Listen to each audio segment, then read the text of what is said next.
Hello, hello, Youest You community, family, listener. I am so excited for today's guest and for you to hang with me in this conversation. We discovered we have a very dear, her cousin is one of my best friends from college. We're going to make sure we give a shout out to JB at some point in this show. But today I'm really, really excited for you to meet Andrea Nakayama. She is such a badass and so humble. I can tell you this right now. So let me tell you a little bit about Andrea, and then we will get into the conversation. And just honored to be here in your earbuds, and hoping, as always, the intention is that this helps you to really step into your healthiest, most vibrant You-est You. As the host of the 15-Minute Matrix podcast and the founder of Functional Nutrition Alliance, Andrea is leading thousands of students and practitioners around the globe in a revolution to offer better solutions to the growing chronic illness epidemic. By highlighting the importance of systems biology, root cause methodology, and therapeutic partnerships, she helps historically underserved individuals reclaim ownership of their health. We are going to be talking about that. I'm so interested to hear your thoughts, Andrea, and just really so glad to have you here today, and so honored to talk about the work you're doing. It's so needed and so important. So welcome. Thank you, Julie. It's so fun to be here with you. And I love that we uncovered this connection that we have. I know. I was like, goodness, I feel like JB is like a sister to me. So I'm like, well, then by default, we're related. So there you go. Exactly.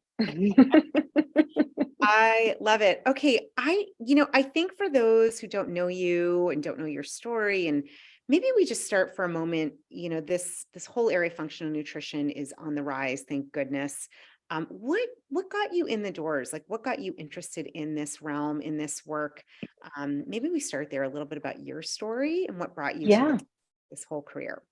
Yeah, sure. I had a very different career, and it was when my late husband Isamu was diagnosed with a aggressive brain tumor when I was just 7 weeks pregnant in April of 2000 that I took my kind of passion for food and cooking and started thinking more about nutrition and if it could make a difference. Not a difference alone, but a difference in addition to and in support of all we had to do to support his health and his life. He was given at the time about 6 months to live. He ended up living 2.5 years. So who knows what contributed to that? We did a lot of things, but that was a really important time. Of course, as I said, I was pregnant. He had 19 months to make an impression on our son's life. That son is now 22. So that was a long time ago, but it really woke me up to both the powers of nutrition in supporting those with chronic illnesses and the gaps or deficiencies in our medical system. And I don't mean to discount the powers of medicine. It is doing and has done so much, even in that 20-year time span. But I saw that Isamu was treated like his diagnosis and not like the person that he was, not like a husband and a father to be and a brother and a software developer and a musician. He wasn't treated like himself. He was just a walking dead man, basically. And that kind of woke me up to some of what's missing in healthcare. And I then became determined after he passed, years after he passed, to put myself back through school and to really find the niche where I could help people in those gaps, especially those who are experiencing chronic or unresolved health issues. Yeah. Wow. I goodness, I can't even imagine pregnant. And then just what you're saying, kind of really the dignity of him, but also, helping to treat him in ways that, and I can imagine back in 2000, even less, what's known today. I mean, this is Exactly. growing field. So it sounds like you dove kind of headfirst into this realm. And it sounded like to me you were already into cooking and nutrition to some degree. That was a passion of yours. Well, I believe in retrospect that the start of my own autoimmune condition was brewing. So I have Hashimoto's, which is not so uncommon these days. I Yep, was with you, speaking sister. to, I know, I was speaking to somebody this morning and it was like, well, when we were diagnosed, no, a lot of people didn't know what it was. Now it's fairly common. It is a high prevalence for most females who have any thyroid disorder, but I think that was brewing and I was already experimenting. So I didn't know what it was and didn't even learn till years after Isamu died. However, I was already experimenting, and then that time with him was more like a boot camp where I was learning about the impacts of the immune system and how sugar impacts immune cells and cancer cells, and starting to put some of those physiological connections together that informed some of the ways we changed our eating habits at that time.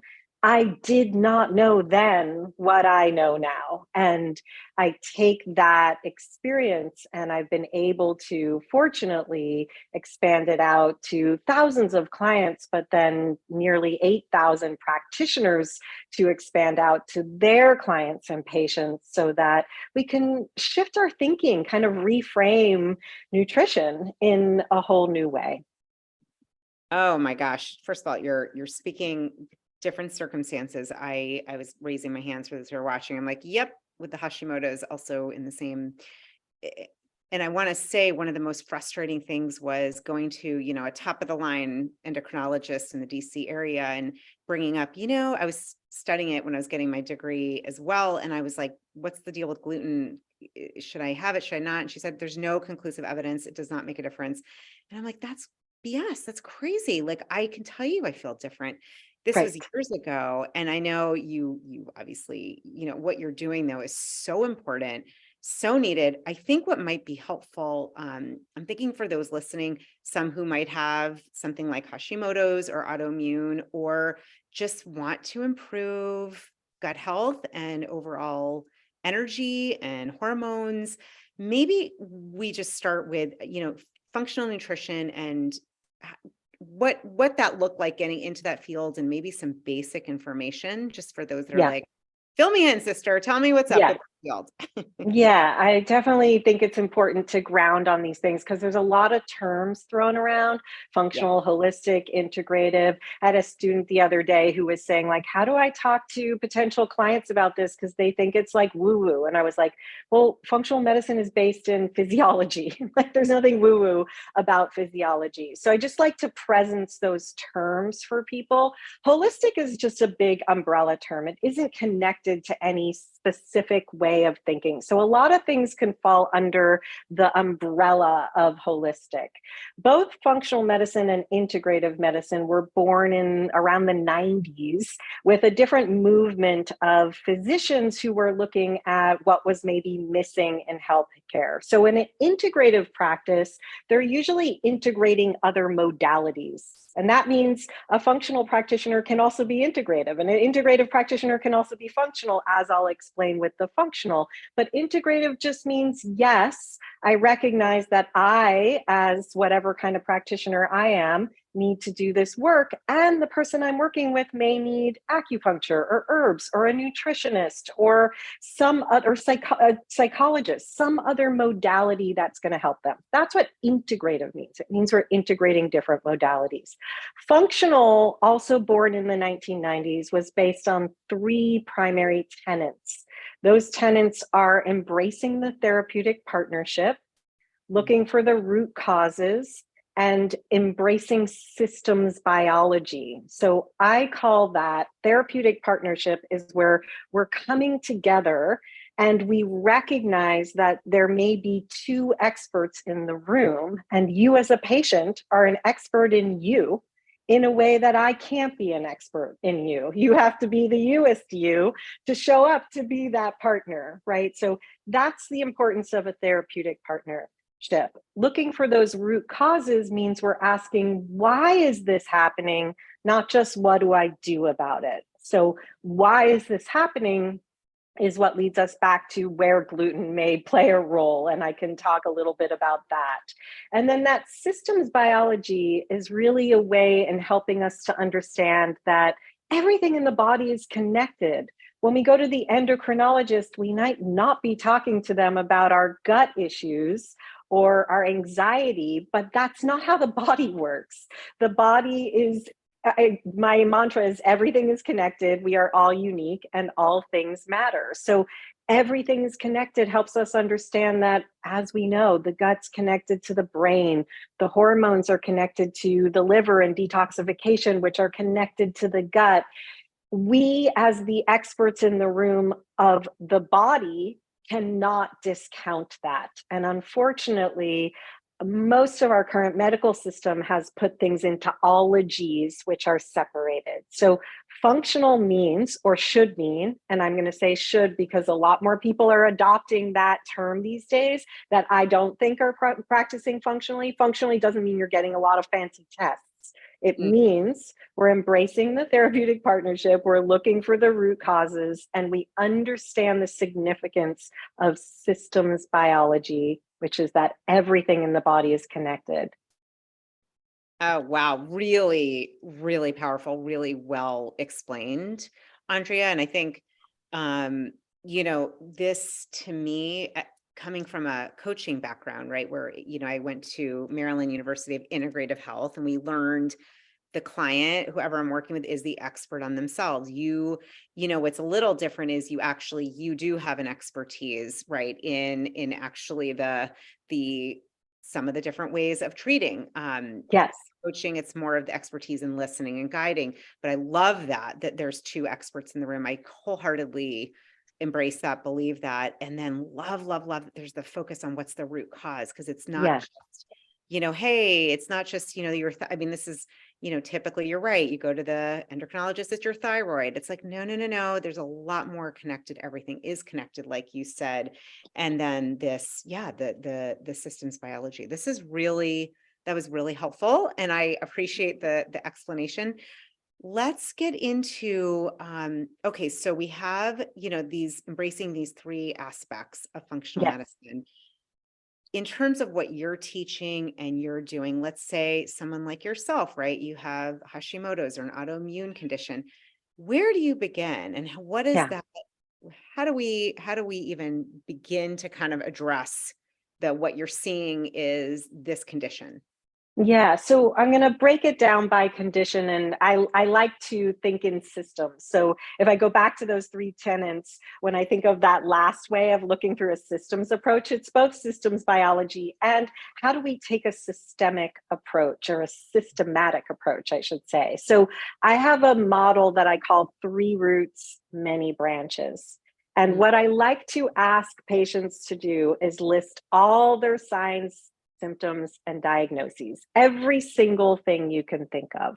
And then I shift gears and say, and I will say to all of you, imagine for a moment that you're in a field, and in that field, there's a beautiful tree. And that tree is just filled with branches and leaves, and you walk towards it in awe of the beauty of that tree. And as you get closer to that tree, you recognize that there are some branches that aren't looking very healthy. There are some leaves that are turning color, even though it's the middle of spring and everything should be green and lush. And you want to help this tree. You're so drawn to help this tree. So you think, well, should I get a ladder and climb up and pick off the leaves that don't look very healthy? Well, that's not going to solve anything. Should I get a ladder and a saw and start sawing off the branches? No, I have to take a different tactic. What is that tactic? Where should I go to help this tree that is so beautiful come back to its full potential? Well, I got to go deeper. I got to go to the trunk. And ultimately, I have to nourish the roots. And in order to nourish the roots, where do I need to go? I need to think about the soil. And this is what we in functional nutrition should be doing. It is not our job to address the condition. It's our job to address the terrain or the soil in which the condition exists. So with any chronic condition, in my model, there are always three roots, but there are many branches. Any chronic condition, and by chronic, I mean it's not going away. It doesn't need to have a name or a diagnosis. That diagnosis, as you and I well know, doesn't get you to resolution. It's the terrain that gets you to resolution. It might help you understand, but it doesn't get us there. So those three roots are always the genes, digestion, and inflammation. And each of those roots exist in a terrain or soil. I think of that as the circle of influence, like Stephen Covey, the guy who wrote The Habits of the Most Successful People, helps us understand that if we try to play target practice, we're going to be in a place of anxiety, as we will if we don't know what to do. So I like to give people that circle that orbits the root. So each of those three roots, and again, if you have a chronic condition, all three roots are at play: your genes or your genetic predisposition, your digestion, and your inflammation. So where we start is going to be determined on what's necessary for that individual. Are they ready to talk about food? Not everybody can. Food is a triggering topic on a number of levels, and nutrition has gone crazy in how we think about it these days. So we may need to start with just calming the nervous system. The body cannot even heal in a sympathetic fight or flight state. We can't heal in that state. And when people are seeking and searching and looking for the resolution to their migraines, their bloating, their constipation, whatever it is, they're looking. That's a sympathetic dominant state. The body can't heal in that state. So that's part of our circle of influence around inflammation. It's clear, calm, enhance, and modulate. So each of those roots in my model has a circle of influence of 4 factors that give us some leeway with where to start, because I can't say, well, everybody should start on this diet, because that will cause stress for a lot of people, and we got to be careful. Beautiful, powerful. I'm resonating, and I love your analogy. I've heard about, the gut is really, you want to think of it as the soil, and the microbiome, what are you feeding it? But I love the bigger picture of this tree. What a beautiful imagery. And it actually makes a lot of sense. I would love to go into each of those 3 roots. And then I guess I'll start with the question. I'm curious, because I'm like, oh, this is interesting. I recently interviewed Dr. Bruce Lipton, right, who wrote Biology Belief, and he talks about, epigenetics. Genetics are 1%. It's, 99% is your lifestyle. So with genes, maybe we start there. I'm curious with what he said, and what do you like? Same thing. Yeah. Hello, my friend. It's Julie. I'm just pausing for a moment. I just wanted to share, because I realize you may not know this, that in addition to being a host of the You-est You podcast, that I'm also a board certified master life coach. I got my master's degree in coaching. I am obsessed with this work. I love supporting big-hearted, driven individuals that really want to actualize your dream, your vision, your goals. And if that's you, if you are looking for some extra support, for someone who can hold that space and really help you to identify what's deeper within, how you want to express and share more of your Youest You, please connect further. I do have some availability. Would be honored to chat with you. I do meet with all of my potential people that I'm going to work with. And so if that's speaking to you, if that's a heart flare, if you're looking for greater support to really have accountability, to have someone help you to create those action items, but also dig deeper into what is lighting you up, what's moving you, what do you want to create in this world? How do you want to design your best life? If you would like support to do that, please feel free to reach out. You can actually book a time to chat with me at juliereisler.com/chat. It's as easy as that. I would love to connect anyhow, love to be a support in any way to be your Youest You. All right, back to the episode. Lots of love as Amazing. always. Yeah. So genes are just our genetic predisposition. So Okay. we do get our genes, but Right. we turn them on or off, up Yes. or down. And that's where we have this biology of belief in terms of the epigenetics. Yes. Epi is a term that means it's encircled or on or around. It's what envelops our genes and tells them how to play. So our genes are like a script in a play, right? Two people are going to act out that script differently, which is why we see identical twins that are separated at birth looking very different, because they've had different coatings around their same genes. And here they are, they come out looking different and with different predispositions to illnesses because they've influenced those genes. So the epigenetic factors are the circle of influence, and that's food, movement, environment, and mindset. And the mindset piece is what Dr. Lipton's talking about with the biology of belief, in terms of how do those factors actually influence? There's no control in my book. This is all about influence. Yeah. But how do those epigenetic factors influence our genes, either to support outcomes or to thwart outcomes? Beautiful. That was crystal clear.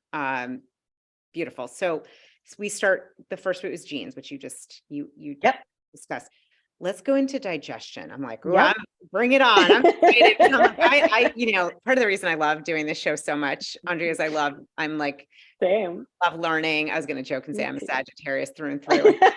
Sign is Sag, which is like, gotta learn the truth and, teach it to everybody. And so I love learning, and I have a feeling I'm going to learn some things. I'm so excited. So let's go to the second root of digestion.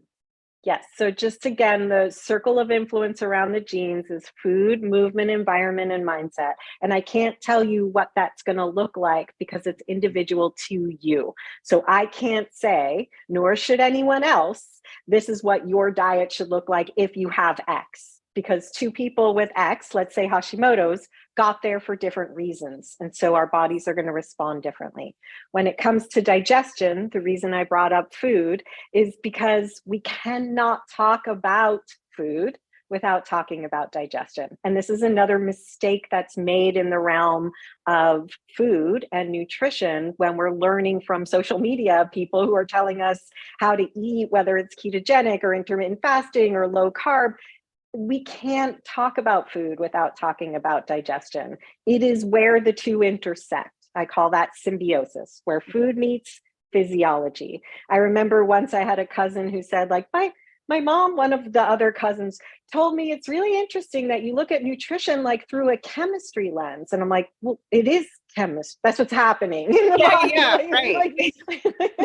We have to actually enact chemistry in our body in order to process food. And you're going to do it different than I'm going to do it. So with the root of digestion, I think of it as the mechanical, the chemical, the structural, and the microbial.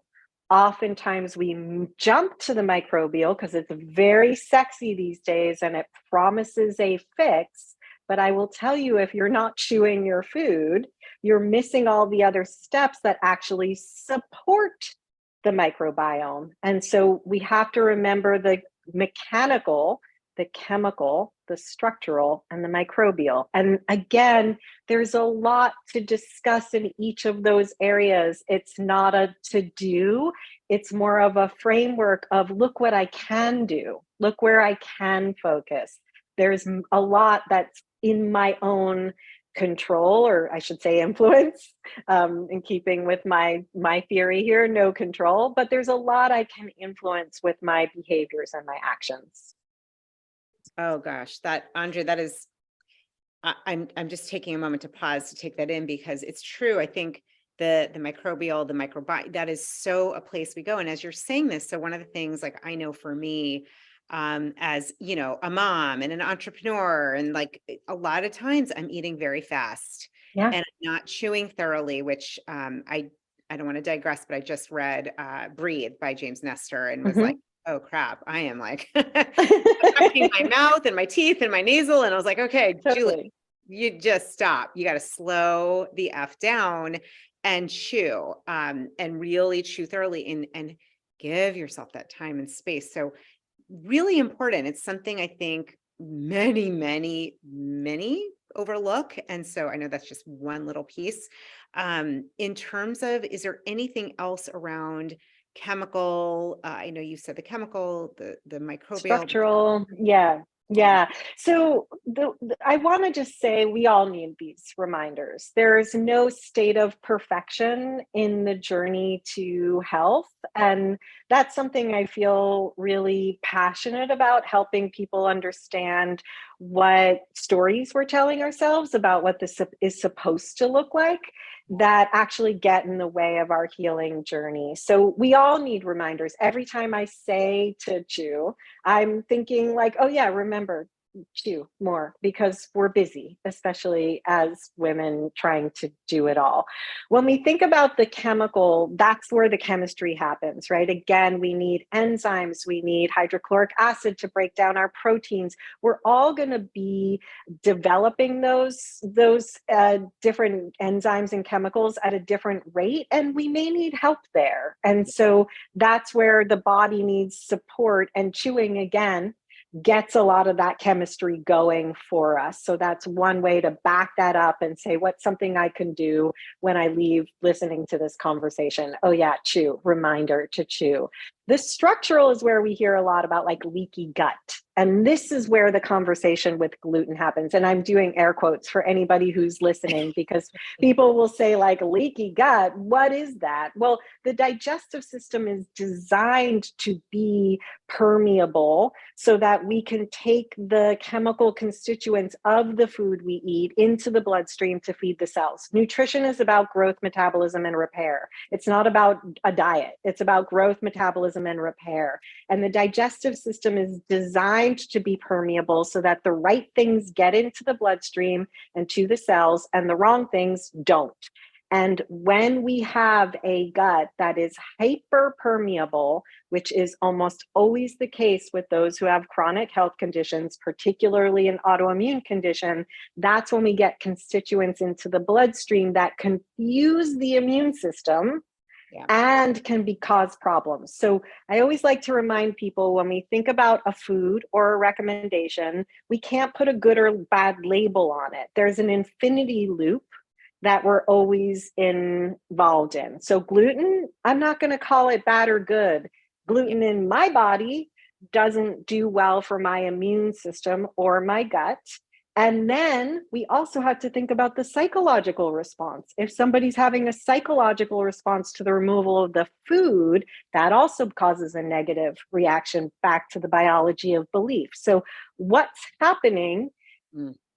relationship with all the external factors, physiologically, meaning in our biology, and psychologically, when we are making changes or recognizing that we might have to make changes. And in functional nutrition, that should all be a part of the therapeutic care. It's not about, here's the diet, go on it, good luck, whatever you suffer isn't my business. It's about the entire story that we're telling ourselves. So that structural piece includes that permeability of the intestine, which sits below our belly button, which is where the food stuffs in their right makeup enter the bloodstream to feed the cells in a positive or negative way. Mm. Really well explained. What I'm appreciating, it can be very confusing. And as somebody who like I've read quite a bit, I did a, minor in integrative nutrition, I still like just it's confusing. It's Yeah. really confusing. I found, and I'm curious for you what you've seen. I mean, for me, it's been a lot of trial and error and trying things and just testing and seeing, okay, how does that work? Oh no, that does not work. That does not feel good. And hormones change, especially for women. Oh So my gosh. that has been an interesting last 9 months. Totally.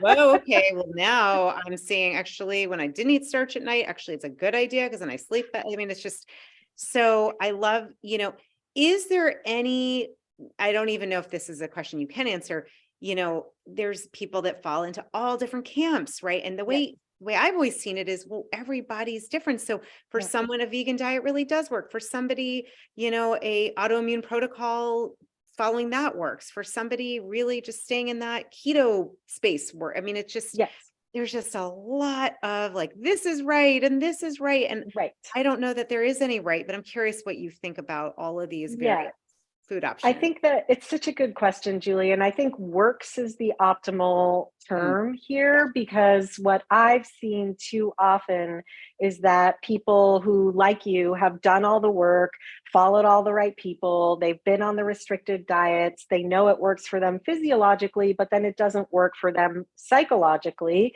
And then they're in an effort mode because they can't keep it and they're in this shame game with themselves. So that's not working to me. That doesn't work. So yes, we can go. This isn't about diet, is the thing I want to like really Yes. emphasize because there's a lot of anti-diet culture now. And I think that is an appropriate pushback to the use of a therapeutic dietary protocol put into the hands of a patient without an understanding that that is a therapy just like a medicine Yep. that shouldn't be done long term and should be checked in on to understand how is this impacting you in all of your health, because stress is one of the biggest things that's going to impact our immune system. So we really have to understand the complexity of what we're working with. So I choose once again to think in broader terms. So the way I think about how we eat, and again, I'm not talking about dieting, I'm talking about diet, which is just how we eat. Broader terms meaning fat, fiber, protein.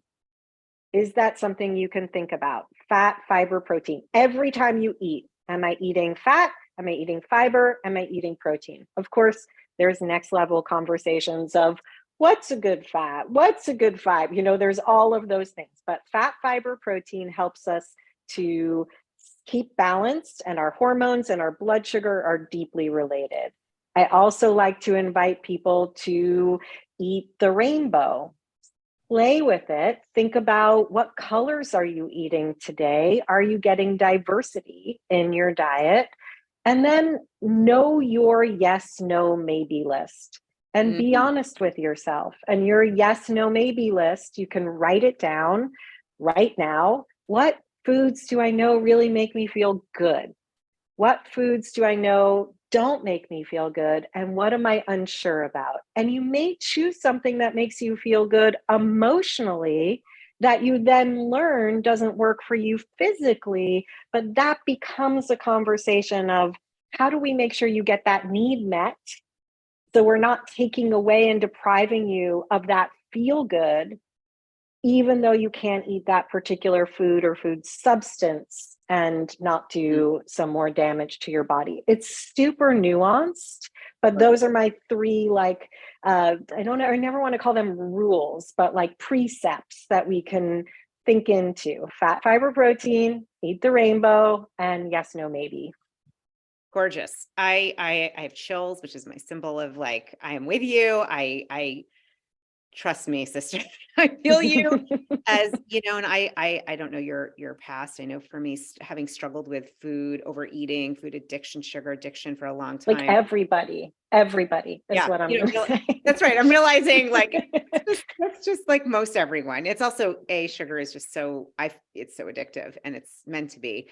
And I get some people can have a little bit and can, I love these three precepts though. You're looking at what is the fat, fiber, protein in this that I'm eating, since those we know it's so helpful for digestion, for satiation, for function, for going to the For the bathroom. microbiome. Yeah. Microbiome. Number two, eat the rainbow, which is so fun. I just found these beautiful Japanese purple potatoes, sweet potatoes, and was like, Yep.